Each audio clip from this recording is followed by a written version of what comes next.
Morning to all of you. Class 8, subject Social Science, Chapter 9, The Making of the National Movement 1817 to 1947. Dear students, आज अपनी book का page number 115 निकालेंगे। वहाँ से आज हम पढ़ेंगे the advent of Mahatma Gandhi. तो महात्मा गांधी का आगमन, इसके बारे में आज हम पढ़ेंगे। तो बुक का पेज नंबर 115 निकालेंगे आप। It is in this circumstances that Mahatma Gandhi emerge as a mass leader. तो इन्हीं हालात में महात्मा गांधी एक जन नेता के रूप में सामने आए। As you may know, Gandhiji, aged 46, arrived in India in 1915 from South Africa. तो गांधी जी 46 वर्ष की उम्र में 1915 में दक्षिण अफ्रीका से भारत लौटे थे। Having led Indians in that country in non-violent marches against racist restrictions, he was already a respected leader known internationally.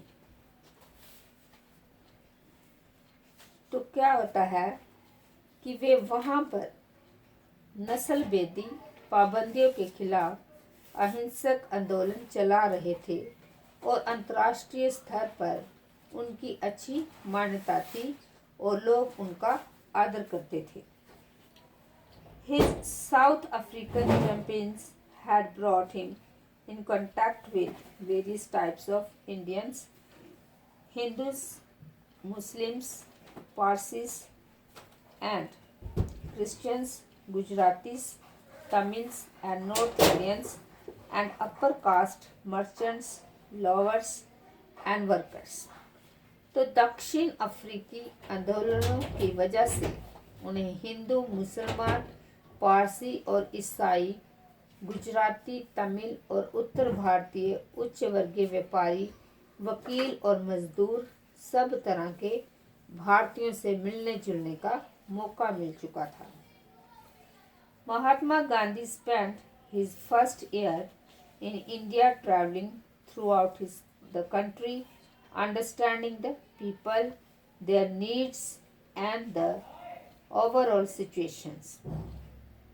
तो महात्मा गांधी ने पहले साल पूरे भारत का दौरा किया। इस दौरान वे यहाँ के लोगों, उनकी ज़रूरतों और हालात को समझने में लगे रहे। उनके शुरुआती प्रयास चंपारण, खेड़ा और अहमदाबाद के स्थानीय आंदोलनों के रूप में सामने आए। His earliest interventions were in local movements in Champazi, Kheda and Ahmedabad, where he came into contact with Rajendra Prasad and Vallabhbhai Patel. इन आंदोलनों के माध्यम से उनका राजेंद्र प्रसाद और वल्लभ भाई पटेल से परिचय हुआ। In Ahmedabad, he led a successful mill workers strikes in 1918. तो 1918 में अहमदाबाद में उन्होंने मिल मजदूरों की हड़ताल का सफलतापूर्वक नेतृत्व किया। Let us now focus in some details on the movements organized between 1919 and 1922. आइए अब 1919 से 1922 के बीच के आंदोलनों को कुछ गहराई से देखें। तो इसमें हम द रिवॉल्ट सत्याग्रह के बारे में पढ़ेंगे। राल्ट सत्याग्रह।